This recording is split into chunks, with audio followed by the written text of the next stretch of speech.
Astig na pananaw at malayang pamamahayag. Nag-uulat, hinihimay ang mga issue. Mga kababayan, ang inyong karambolista, Jonathan de la Cruz at si Conrad Banal. Oh, oh, karambola, karambola sa DWIC 882.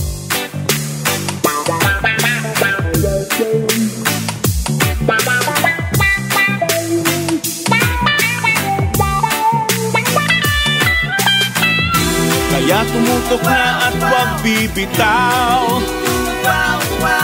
Alamin ang nangyayari sa bayan nating mahal. Oh, karambola, karambola, tuwing umaga. Magandang Lunes ng umaga po sa atin lahat. Ito po inyong programang Karambola sa DWIC Aliw 23 sa TV. Samahan po nyo kami hanggang mamayang alas 10 ng umaga dito po sa ating programang Karambola. Lunes po ngayon, Lunes. July 29, 2024. Maulan Lunes at umpisa ng klase sa lahat ng mga eskwelahan sa buong bayan. Ito po yung kaibigan, Jonathan de la Cruz. Siyempre kasama natin, pareng Joel Laksamana. Good morning. Good morning. Good morning sa lahat. Good morning po sa Ingat lahat. Lang pa kayo. Medyo maulan, ha? Medyo magano-ano lang ho tayo. Konting protection lang kasi hindi natin alam. Mamaya sisikat na naman. Ganyan ho ang sitwasyon natin sa ngayon. Maulan tapos biglang sisikat ang araw. Mapapanood at mapapakinggan po ninyo kami dito sa ating programang Karambola sa DWIC882am.com at i-download ang DWIC app, DWIC882 sa iOS at Android phone po ninyo. Live din po kami sa DWIC882 Facebook page and YouTube channel. Mayroon ho tayong text line 0999-376-6768. At tayo po ay mapapanood sa ating digital free TV Aliw 23 sa Signal Channel 23, Satellite TV Channel 24, TV Plus Channel 27 at GMA for the Box Channel 25. Available din po tayo sa lahat ng mga digital TV devices, TV receivers. Mangyaring scan lamang po ninyo ang inyong digital TV receivers at digital boxes upang mapanood ang Aliw 23. Olympics. Yung Olympics talagang mapapanood. Wala si paring Conrad. Wala po siyang sore throat. Medyo meron lang siyang kailangan asikasuhin. Meron siyang kailangan asikasuhin. Alam po nyo, pag tayong lahat may mga pangangailangan asikasuhin, siyempre, unahin ho natin muna ang ating mga pangangatawan. Oo, siyempre. Importante. Lalo na ngayon, itong katatapos ng Karina. Oo, mabigat. Itong over the weekend, may mga nagkataon, may nakausap akong ilan na talaga sila inabot dyan sa Quezon City at saka sa Bulacan. May mga areas. Yung isa kawawa naman pinasok talaga yung kanilang bahay, kare-renovate lang. Pati yung bago nilang rep, natangay palabas sa lakas ng... Hindi, malakas ang agos. Andun sila, sa second floor sila, nagdadasal sila na tumigil talaga yung ulan, tumila. Di ba, tumatagal ng buong araw. Na-stranded sila ron ng 16 hours dun sa taas ng sa second floor. Yes. Ang nangyayari ho talaga ngayon, mabilis at saka malakas ang buhos ng ang masaklap dito sa kaibigan nangyari ko, hindi kinabukasan. Eto na, yung clean up, putikan lahat. Talagang lahat ng mga nasala alam nila yung pakiramdam na to. Linis sila at na yung tubig. Ayan, nakaratay ngayon leptospirosis naman ang tumama doon sa ama. So hindi siya makapagtrabaho. So parang mabigat. Yung bigat ng marami po tayong mga kababayan na ganyan at sana po ay magpagtulungan na mabuti. Which is why marami tayong kababayan na medyo hindi maiwasan na laking galit nila sa pamahalaan ngayon, lalo na yung pagpapangako ng mga flood control project na nagawa ginagawang ganyan. Although si Dapat lamang po. Dapat lamang po suriin natin at mabuti at maayos itong ating mga flood control projects. 5,500 na nabanggit po ni Pangulong BBM. Pero ito pong 5,500 projects na ito ay sa buong bansa. Hindi ho sa Metro Manila lang yan. Meron ho tayong continuing na Metro Manila Flood Control Plan. At yun ho gusto natin malaman. Kasi dito ho sa Metro Manila, napakarami yung mga lugar na dati hindi naman binabaha pero biglang nabaha. Pero yung mga iba, hindi naman nababaha dati, hindi na naman nababaha ngayon. Pero ito po ito lang masasabi natin. Mahirap hong banggitin at sabihin na yung biglaan lang na nasabi lang, mayroon lang masabi, kagaya ng iba natin mga kababayan o mga opisyalis mga, yung reclamation, etc. Hindi ho. Ang lumalabas, ayon dito sa mga pagsusuri ng halos lahat ng mga tumingin na tungkol dyan sa flooding dito sa Metro Manila, ay kagaya ni Dr. Lagmay, Maharla Lagmay, dyan ho sa University of the Philippines. Ang sinasabi niya, yung kanilang tracking ay hindi ho ganon ang sitwasyon. Marami hong nabaha at lahat sapagkat nagkaroon ng napakatinding problema sa ating drainage system, number 1.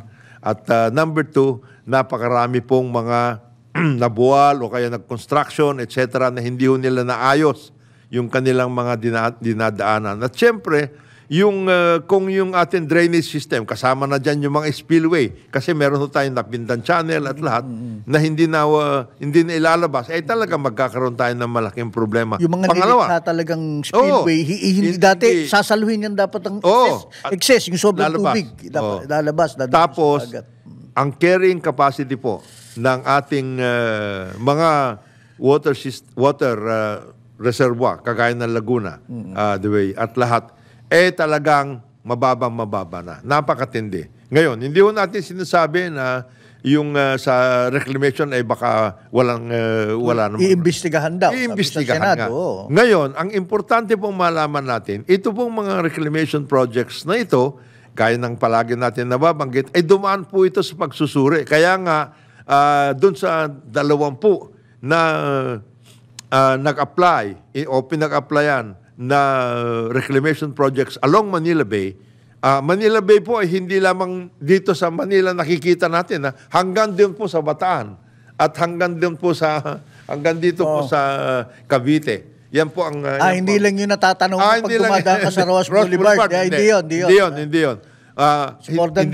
It's more than that. At nakikita nga ho natin na lahat yan ay merong pagsusuri. Kaya dun sa 20 na nag-apply, dadalawa lang ang inaprubahan ng Pangulo na pinagpatuloy. Kasi nag-apply po sila dito nung panahon po ni President Duterte. Dalawa lamang ang ongoing sa ngayon. At yung ongoing na yan, nakita naman natin, ay hindi naman po nagkaroon ng ganong kalaking mga problema na binabanggit ng iba. Kaya tignan lang ho natin. Baka basura, drainage system, dami niyan. Iimbestigahan daw sa Senado, patatawag din daw pati DNR. Dapat. Ang ganang akin naman, Kong John, dapat. Sa pagtingin ko, sa tagal ko nang tinitingnan din yan, yung mga pagbabaha mula nung Undoy at even before. Kalbong-kalbo na po yung mga kapaligid na bundok mula sa Rizal area, kalbo na yung mga gubat natin. Antindi. Kung quarrying man yan. Pero a lot of it is yung development na tuloy-tuloy na nagpuputol ng mga puno doon na hindi kumukuha. Hindi dapat putulan. Pag ganun po ginawa, walang humahawak na doon sa lupa, doon sa taas. So yung tubig, kadaling bumababa talaga. Kaya maganda yung sinasabi that's one. Yan yung source. Yes. Which, by the way, mababanggit ko lang, At nasa pahayagan din, I mean, hindi ako PR ni Mr. Rason o ng Prime Water. Yung pagtayo ng Wawa Dam nakatulong dahil hinarang nila yung tubig Ngayon, na malakas dating dapat Taragasa dahil meron na silang dam doon na hindi pa actually tapos yung dam kasi yung bulk water supply niyan sa 2025 pa. Abay, mabagal yung Ragasa. Yun yung sinasabi mo, sir, may spillway na kukunin yung excess water at dadalhin. Meanwhile, dadalhin sa baba o kaya sa papunta na ng in other words, Laguna, yung Dibay. pagragasa, hindi ganun kabilis. At tapos, saka hindi ganun kalakas. It also helped na kasi bago yung Wawa Dam, nung in-inaugurate yan, sinabi nga nung mayor doon nakalimutan yung pangalan. Mayor Rodriguez. Walang laman daw yun nung pagkatapos. Noon. Sa lakas ng ulan, puno na ngayon yung dam. So, maswerte sila na hindi ganun karami. So, pangalawa, importante yan, yung sinabi mong yung mga, yung mga basura. Again, yan, I have to lay the blame squarely sa LGU at sa MMDA. Dito sa Metro Manila. Dito sa Metro Manila. At then, yung mga drainage at yung mga natural na estero natin na natutunan na.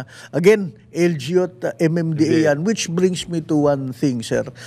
Yung MMDA, isn't it high time na lagyan na natin ng mga professional na mga tao talaga yan na hindi political appointees? Kasi, let's face it, yung lahat ng proyekto dito sa Metro Manila, MMDA at yung mga LGU officials, Metro Manila, MMDA Council, na yung project na sinasabi nila, paid naman natin, taxpayers money. But look, anong nangyayari, di ba? I mean, tama ba ako? Malayon lang naisip ko. Kawawa naman yung mga iba. Nabanggit mo yan parang Joel, kasi binanggit din yan ni Pangulong BBM. Kailangan yung mga projects natin, lalong-lalo na sa mga ganyan na malawakan, hindi lang naman isang lugar ang naapektuhan, talagang total. Pinag-iisipan.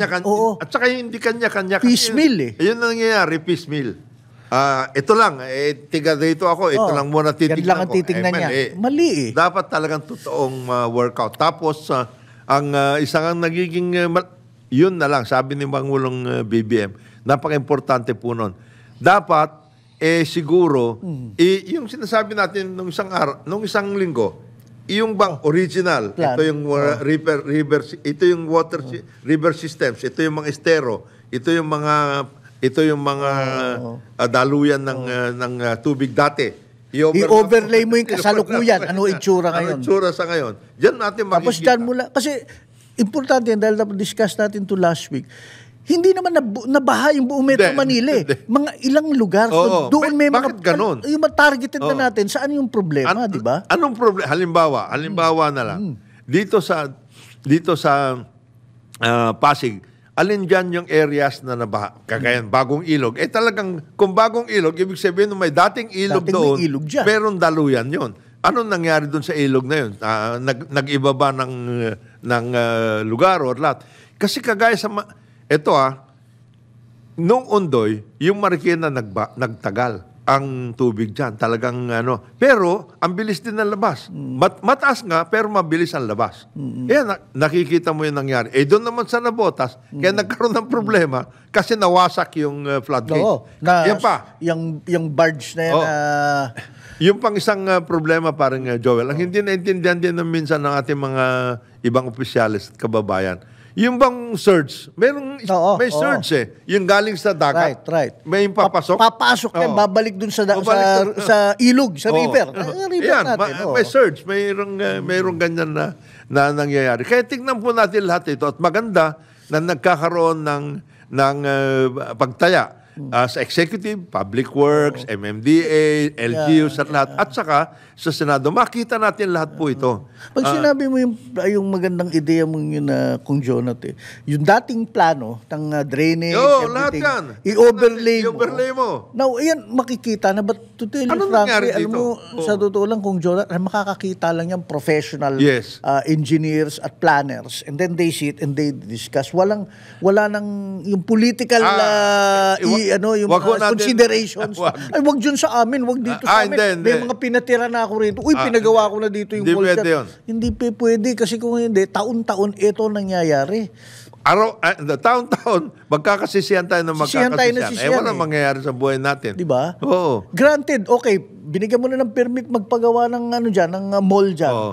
Ilang commercial lagyan mo area, ng housing dyan. Teka, lagyan natin ng ano. engineering Engineering intervention. intervention. Halimbawa, Hindi naman natin paalisin yung mall pero lalagyan natin. Oo.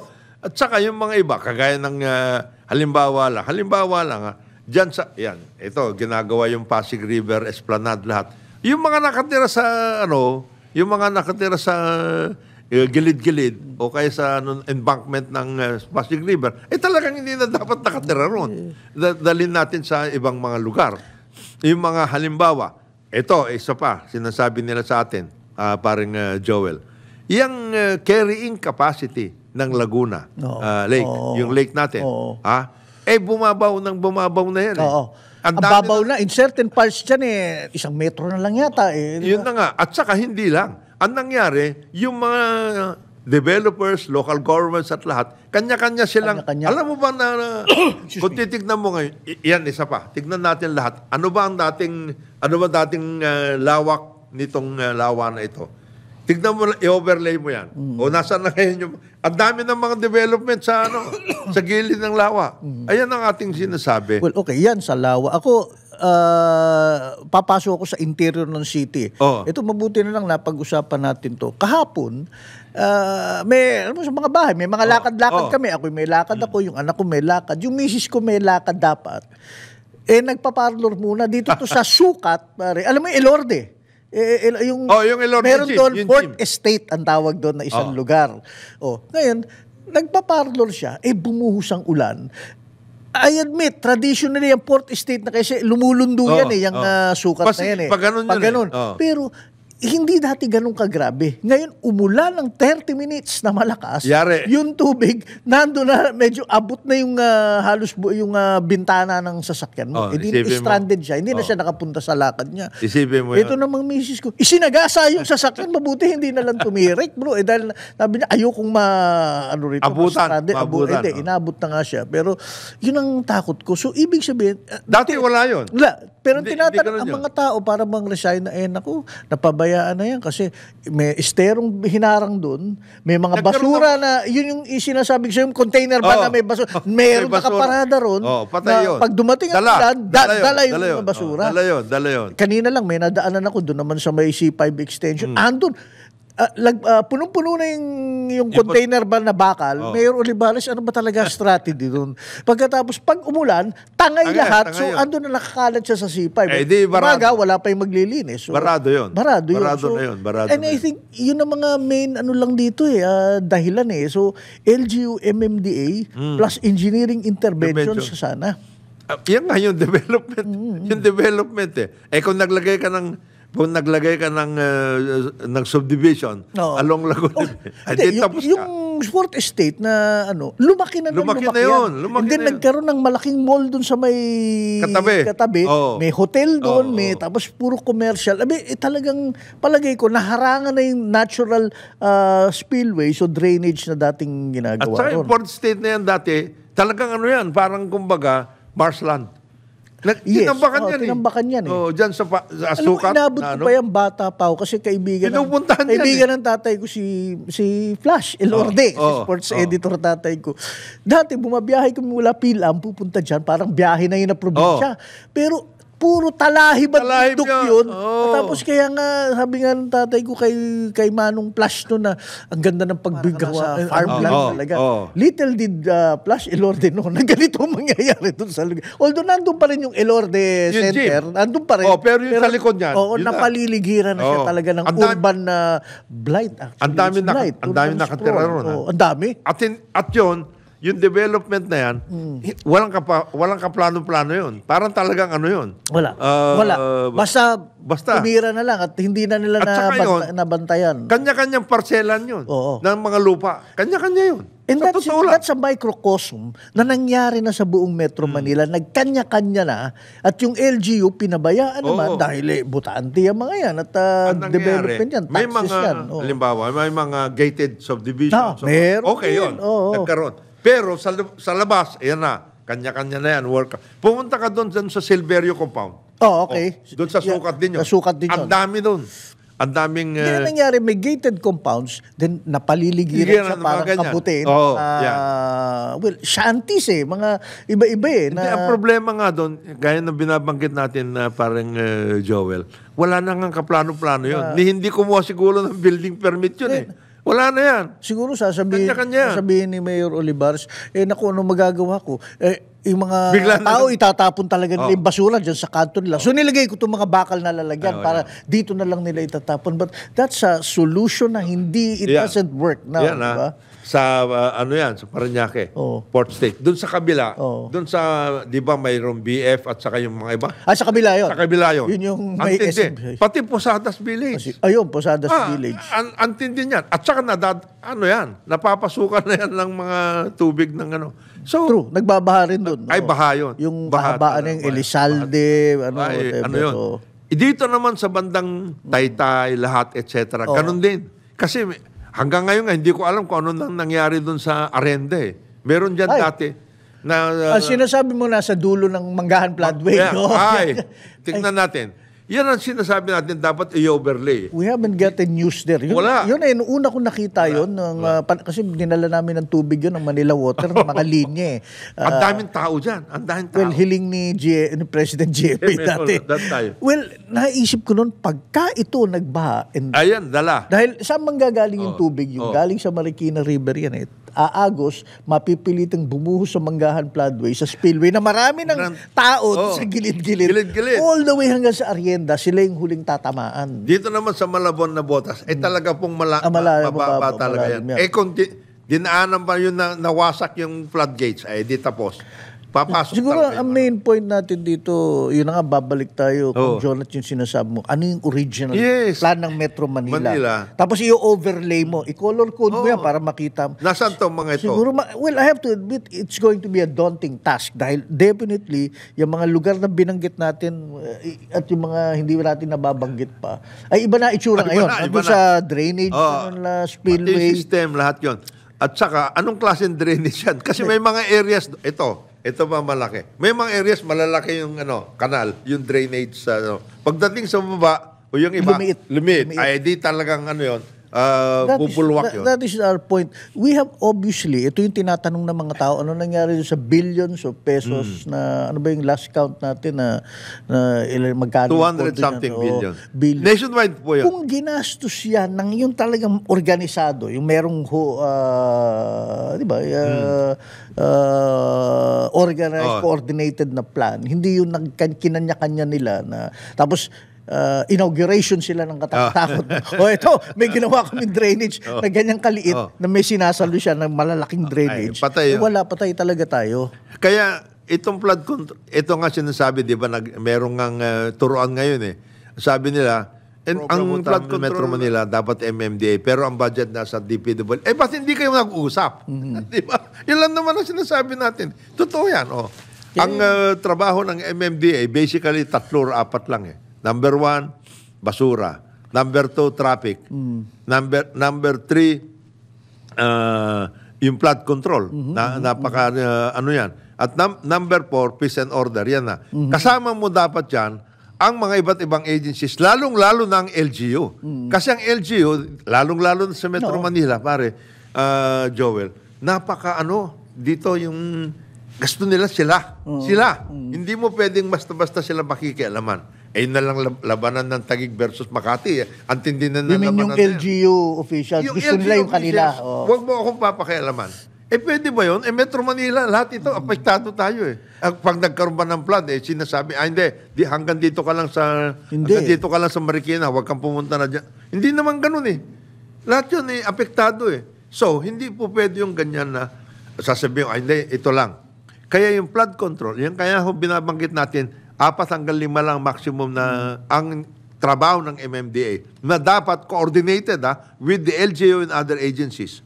Una, basura. Yan. Importante yun, basura.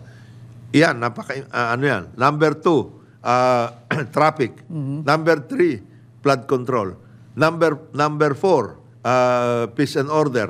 kasama na lang. At number 5, yung development. Right. Kanya-kanyang ordinansa yan. Paring Joel. Alam mo ba yun? Refresh my memory kong Jonathan. Although alam ko, inabutan ko naman to, hindi naman ako ganun ka bata. Well, MMDA came about nung panahon nung martial law, nung kay President nagkaroon, kaya nga nagkaroon. So how did paano ang management ng sistema sa Metro Manila? Well, it wasn't Metro Manila. It was called Greater Manila area. Kasi may mga cities na nun eh. May mga towns na nun eh. Kontrolado yun. Alam mo kung bakit. Merong Minister of Human Settlement. Human Settlement. Yeah, that was 1970s. At saka merong Governor ng Metro Manila. Si First Lady yun. Okay. Pagkatapos ang kanyang deputy, na yung dating Quezon City Mayor at lahat, si Mel Matay. Talagang coordinated yun. Walang pwedeng po. I have to admit, nung panahon ninyo na nga, results-oriented lahat ng mga official ni President Marcos. Hindi mo ako pwedeng bibigyan ng kung ano. Merong plano. Hindi ka pwedeng sumipot sa meeting na puro ka press release. Hindi ka pwedeng chaliks. Hindi. At saka yun, may plano, sinusunod yung plano. Hindi yung, iba ho, ganito. Hindi. Basta sinabing ganito, kaya nga sinabing 11 basic needs. Yan workout. O ito, tatrabawin natin. May housing mayor, merong in charge. At saka pag ikaw, LGU ka at pumalag ka, gumawa ka. Hindi, yun nga. Yung mga mayor hindi pwedeng feeling entitled. Meron akong plano rito. Hindi.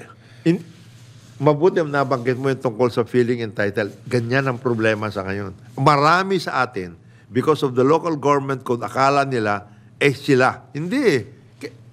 Intindihin ho natin yun. Kagaya basura. O sige, kanya-kanya tayo. Pwede ba yun?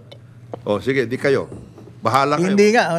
Problemahan dyan, gaya ni Rick Pinca. Yung basura mula kung saan sa Metro Manila dinadala sa Santa Cruz, Laguna. Sa bukid niya. Doon tinatapon. Na walang paalam, walang environmental compliance certificate yun. Yan ang ibig sabihin ho natin. Hindi ho tayo pwedeng kanya-kanya rito. Kaya nga, mabuti na si Presidente na pag-usapan at nakita niya kung ano talaga epekto nito. Kaya umpisa natin doon sa overlay. Tingnan natin. So pagdating sa flood, and then pagdating sa ibang meron naman yan talaga. Meron. I'm sure. May plano niya. Meron. Hindi natin... Tapos kumuha ka ng isang urban planner, engineer, yung... Task force nang gawin natin talaga, dito. Task force. Kasi meron naman tanungin ninyo si Architect June Palafox. Kasi sila yung nag-umpisa ng mga ganyan dito sa Metro Manila. Nung panahon nila, ang kanilang secretary, yung dating Public Works Secretary at may-ari ng DMCI.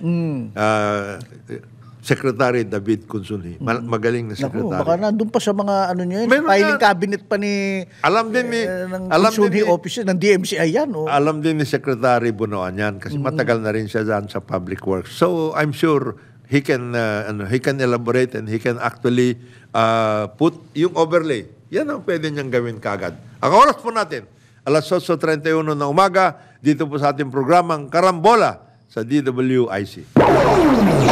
Karambola sa DWIC. Balik po tayo dito sa ating programang Karambola sa DWIC. Ito po rin yung mga kaibigan, Jonathan de la Cruz. Siyempre kasama natin, paring Joel Laxmana. Good morning ulit, paring Good morning. At tayo po ay... bumabati. Tuloy-tuloy ang ating pagsisikap dyan sa Paris Olympics. Yung ating mga atleta doon. Meron tayo yung, unang-una si Carlos Edriel Yulo. Abay, talagang sa floor exercise, vault at yung all-around events. Nandun na siya ngayon sa finals. Pumasok siya. Kasi nasiro siya nung Tokyo minalas-malas pero dito mukhang maganda.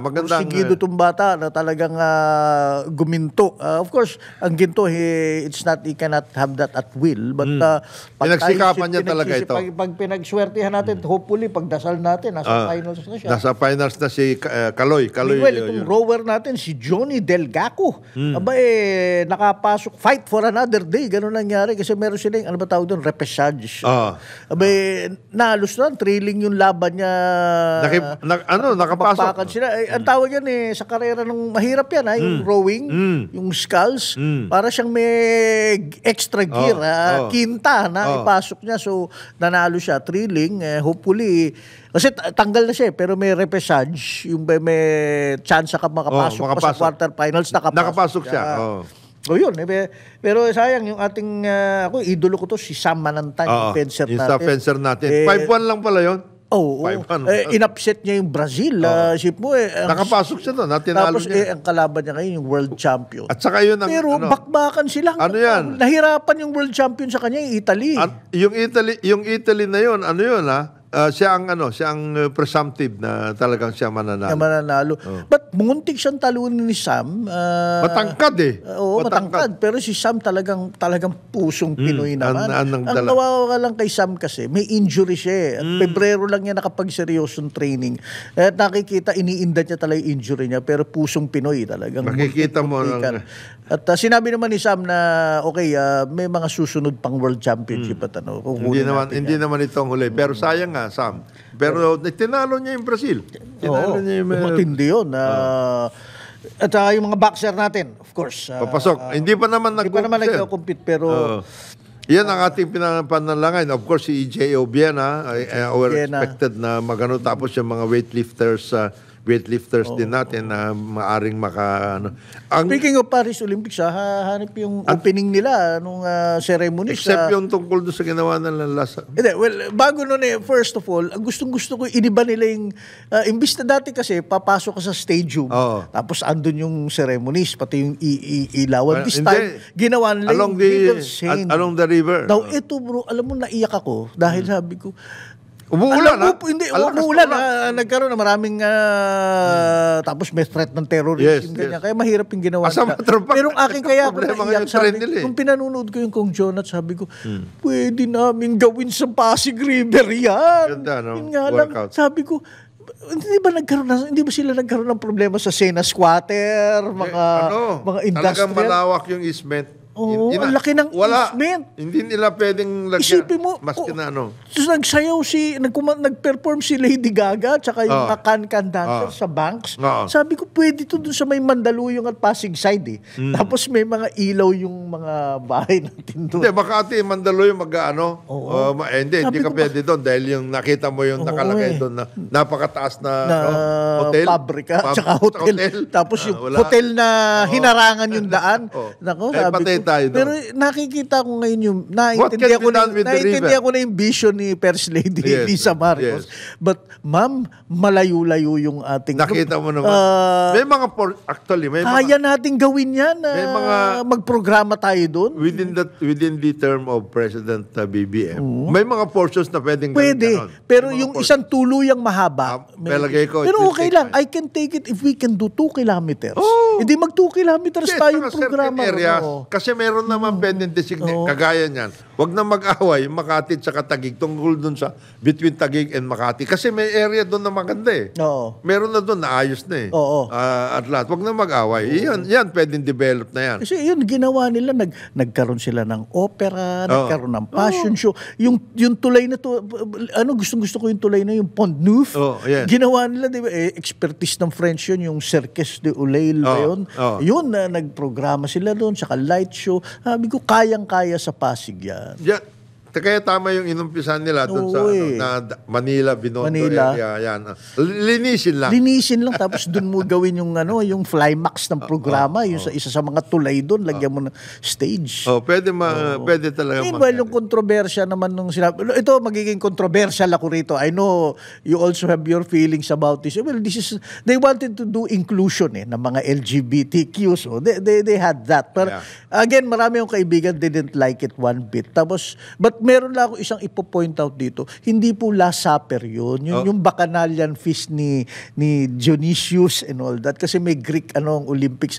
Nagkataon lang, mukhang Last Supper. But hindi Last Supper yun. 18 nga yung tao ron 12 lang yung Last Supper. Sabay, yung nakabluro na parang si parang si Dionysius, si Bacchus. Greek. Yung God of fertility, wine, and merriment.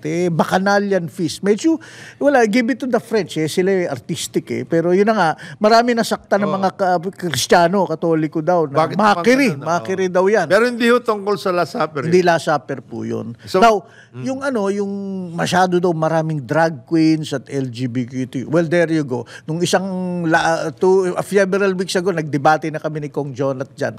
There you go. Yun ang pinipilit nila Okay lang naman yun. Ang ayaw lang niya Kong Jonat Huwag na nyo ipilit naman sa amin na kailangan tawagin namin kayong sir, ma'am, o maser naman kayo. Doon sa Cebu. Sa Cebu. Wag ganon. Kaya nagkakaaway. Wag ganon. Naintindihan ko naman yun. Naintindihan ko yun. That is something na, at meron naman mga LGBTQ na nag-agree na kahit sila. Relax lang. Ilalaki ka, ba't mo nagpipilit ka magpatawag ng ma'am? Relax. Tapos papaparade dress mo yung waiter doon. Wag. Kung ako yung waiter na yun, sinugod. Ngayon, sa France, malakas ang LGBTQ movement. So, na yan. Nagkaroon sila ng, although yung ginawa nila sa Tulay, yung bridge, ginawa nila, yun na nga, una parang Last Supper nga daw, Bacchanalian feast. Then yung lamesa, naging runway. Tapos nag-fashion show na. Although yung fashion show, ayun na, talagang they went all out. Merong mga model na may balbaso. Medyo LGBTQ na yun. Ano ho yun? Inclusion ang tawag. It's part of their... but a bit controversial. A bit controversial dahil a lot of purists sa sports sabi, ano naman ang lugar niya dyan?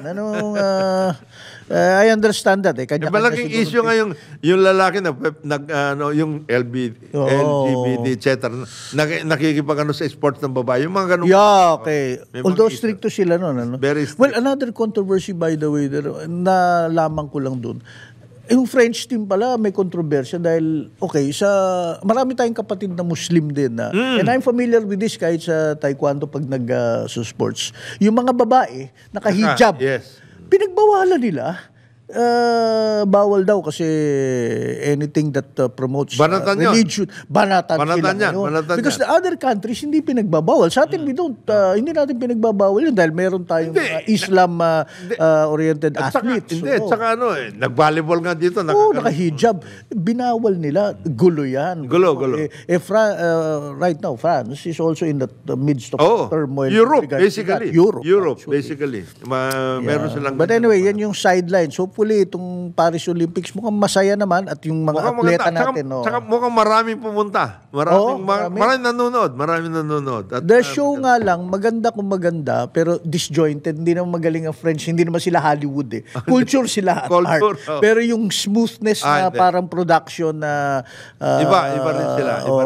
Medyo disjointed napuputol. They have their own ways. They have their own ways. But good show. Controversial. But it's a good show. I like it. It's going. At maganda naman ang patakbo up to now. May mga...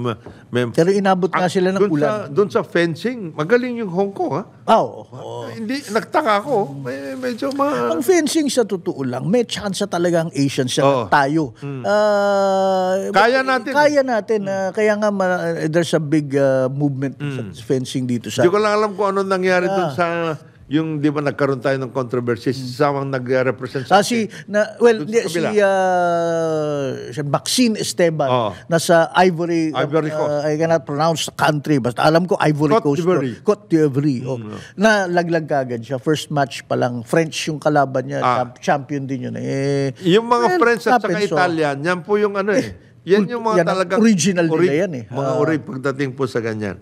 Samantala tayo po ay bumabati siyempre sa ating mga kaibigan na nakikinig sa atin ngayon. Siyempre si Secretary Kiko Laurel at saka si kanyang Undersecretary Roger Navarro, Undersecretary for Operations ng Department of Agriculture. Si Engineer Christine Inting, dating Regional Executive Director ng Region 4A, 4B ng Department of Agriculture. At saka siyempre si Regional Technical Director Larry Sultan ng DA Region 8. At saka of course yung ating kaibigan ng ang naging founder at presidente ng Maunlad na Pilipinas Movement, si Gary De La Paz. Silang lahat ay nakikinig dyan po sa Department of Agriculture.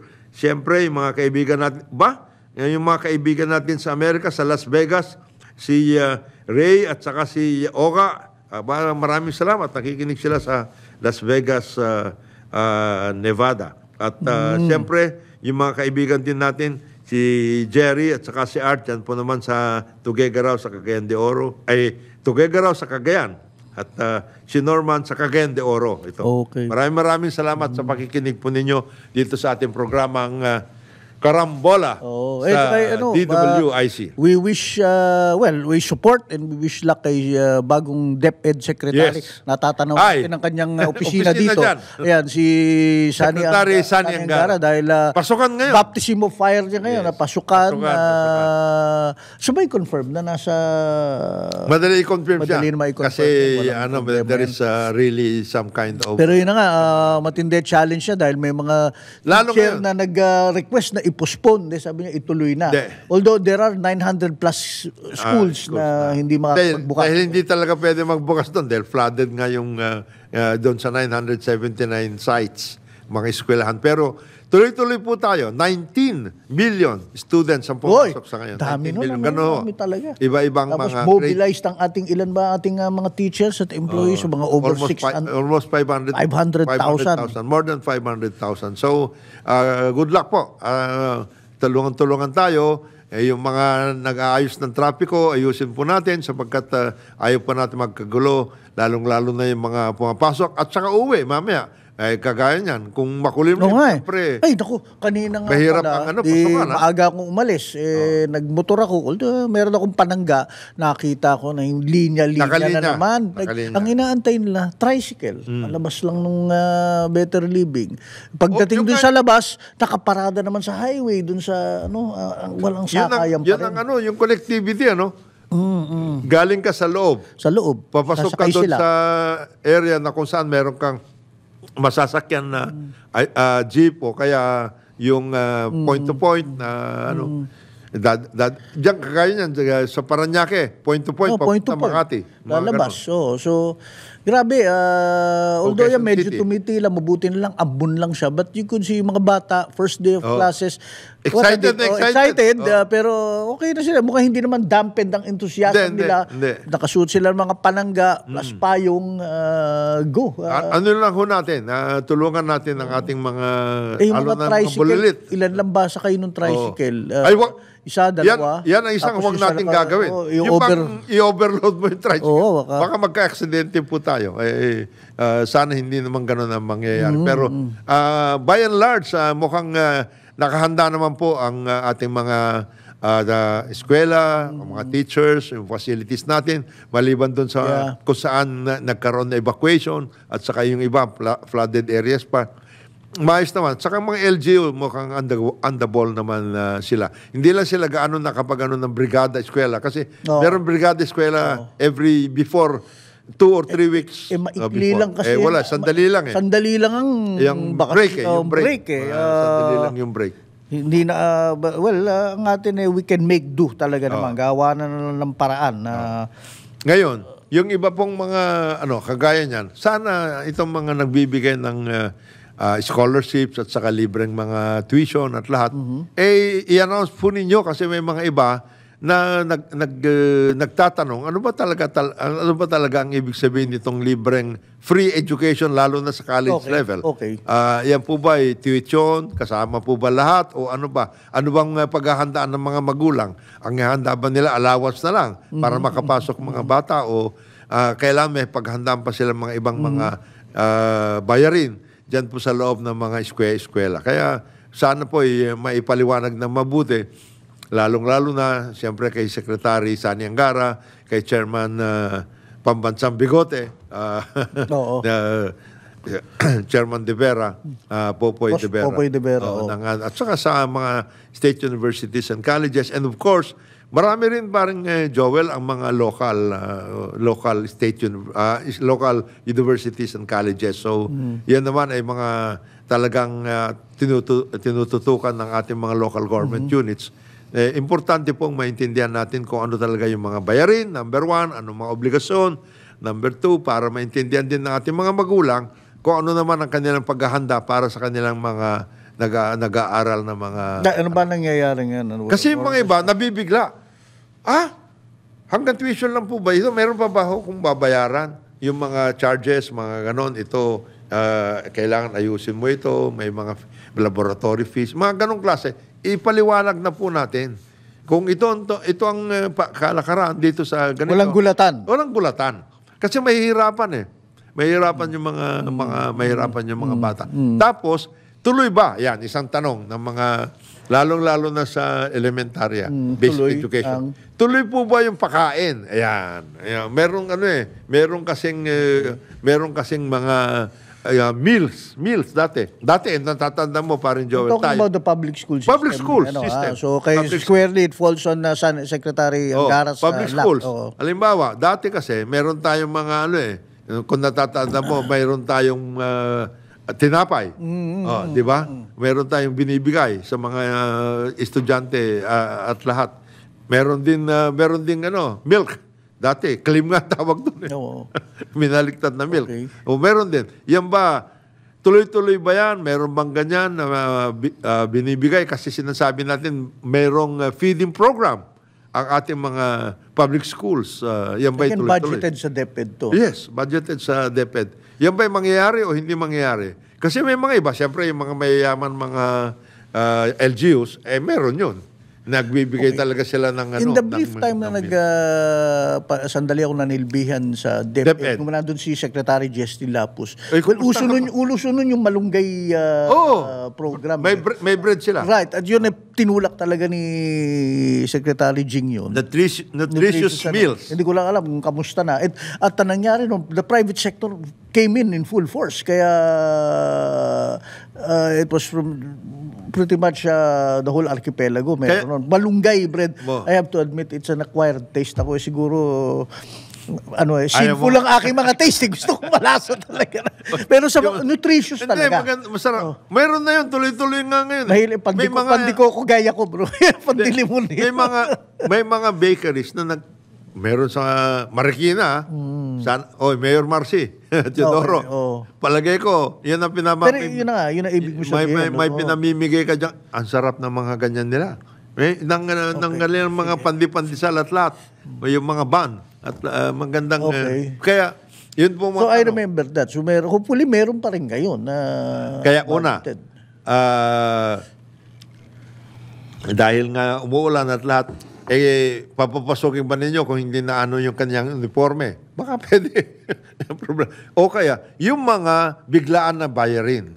Kaya, baka naman pwedeng kung meron talagang babayaran at hindi kasama yan doon sa free education na pinag-uusapan natin, wag nyo muna. Wag nyo muna pagsisingilin. Wag i-prioritize. Papasok siya, tapos sabi mo, hindi ka pwedeng pumasok dahil mahirap yun.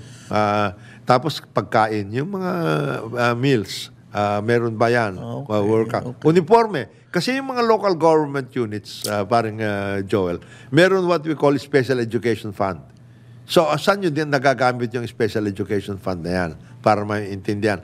Yung bang mga para sa mga teachers naman, kasi meron sinabi si Presidente na merong dinagdagan yung allowance para sa teachers para sa kanilang mga requirements.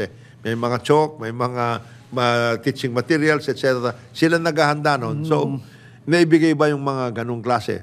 Yung mga ibang LGUs, nagbibigay ng mga bag, nagbibigay ng sapatos, nagbibigay ng marami rin. Yung mga mayayaman na LGUs, kaya nilang gawin yon. So, hopefully, maayos yung ating mga eskwela, facilities natin, yung mga lalo na dun sa mga audiovisual o kaya teaching materials, nakahanda po lahat yan. At saka siyempre ang ating mga guro, lalong-lalo na ating mga guro, kailangan po ay matyagan natin ng mabuti at Yun ang tulungan natin. Yun ang malaking, sa akin yun ang Heavy pinakamahalaga. burden yan eh. Heavy burden. At napag-uusapan nating nakaraan, ako, I'm a firm believer in teachers Yes. training. Pero at the Importante same yun. time, wag natin masyadong i-burden na yung teachers Oo. natin na marami pang ibang trabaho maliban sa pagtuturo. Kung training, walang problema sa akin. Kasi, Saka pagturo. ako, I believe in the dictum, the learning never stops. Yes. Lagi kang may Continuing yan. matutunan. Continuing yan. Hindi pwedeng sasabihin mong, alam ko na yan eh. I have nothing to prove. Nothing to prove ka dyan. I mean, hindi Importante continuous po yan. Importante po yan. Naikot ang mundo. Ngayon lang, siguro dito malapit sa mga urban areas, hindi problema. Pero I distinctly remember, pag palayo ka ng palayo, yung medyo yung pangangailangan ng mga teacher para makapagturo ng mahusay. Importante po yun. Tulungan po natin sila. Wag ko natin wag ko natin itengas yan sa mga divisions o kaya sa mga regional offices. Ibaba po natin yung lahat ng tulong na pwede natin maibigay, lalong-lalo na sa mga teachers at saka yung mga administrador ng mga eskwelahan. I'm sure yung mga local government officials ngayon umiikot. Sana umikot ho kayo para makita din ninyo kung anong sitwasyon ng ating mga eskwela, pati yung trapiko papunta sa mga eskwela para yung pong first day of school ay maging maayos na kalakaran natin dyan sa first day of school. By the way, itong kanina pinag-uusapan natin yung opening ng Olympics. Yung sinabi ko po sa Pasig River, hindi ko po sinasabing Olympics. Malayo tayo pag-host ng Olympics. Pero iniisip ko, in future, pwede pala mag-public event doon sa river kapag maganda ang management ng ilog. Yung tabi sa urban. Pwede talaga. Ang linis nung Seine tapos biglang nalinis. Biglang nalinis din. Yung mayor nga, di ba? Nag-swimming pa. Just to prove na pwedeng... Press release naman yung swimming niya. Naka-wetsuit pa siya. Naka-wetsuit siya. Baka makagat siya ng buhaya kasi. Di ba? Hindi, yung buhaya, pating ba yun? Yung may pelikula sa Netflix, pating eh. Hindi, ang pinakagusto ko, yung aside from nilinis yung tubig, yung mga banks. Yes, maayos. Yung tabing ilog, pwede palang ayusin ng ganon. Tapos pwede mong gawing showcase ng kultura. Alam mo naman yan, parang Joel, sa ibang bansa, yung nakatira ka along the bank, ang mahal ng real estate niyan. Alala ko, dumaan ako sa Sydney. Mahal niyan. Sabi, ay, ang gaganda ng bahay niyan. Sabi, Padre, sabi sa akin ni Beng Villaret, taga Sydney sa kaibigan ko, kaklase ko. Sabi, wag mo nang asamin yan. Panaginip yan. Ang pinakamahal na real estate dito sa bansang to, yun dyan, sa tabing ilog. Sa atin, hindi eh. Yung mga mahihirap, nagda-diving pa yung mga bata. Mali. Sa lahat halos ng mga malalaking syudad, ganyan ang sitwasyon. Along the banks, yan ang pinaka... Kasi naman, magpalaro tayo o national games dyan mo gawin, o yung, di ba, nagpo-floats tayo nung Film Fest Festival, dyan nyo gawin, sa may dagat, sa may ilog, ay, ganda siguro. Pwede siguro yan. Pwede subukan yan ng Metro Manila Film Fest. Metro Manila Film Fest, sa susunod, dyan tayo, parang fluvial parade. Parang ginagawa sa Naga. Naga, Bukawi, nangyayari yan eh. Kaya lang, iayusin natin ng mabuti. Pwede po. Marami tayong pwedeng mapag-usapan tungkol dyan sa pag-aayos at maging malinis at maging daluyan ng hindi lang ng ating tubig at lahat kundi kultura. Kultura yan eh. Di ba? Dati talagang yan dinadaanan yan. Pasig River, ang daming mga tungkol sa Pasig River at saka Laguna eh. Pero mamaya-maya po pag-usapan natin yan. Ang oras na po natin ay 9:01 ng umaga dito sa ating programang Karambola sa DWIC. May kahala niya, Olympics yung pinag-usapan. Hindi natin kaya. The last time we had the Asian Games, 19... Karambola sa DWIC.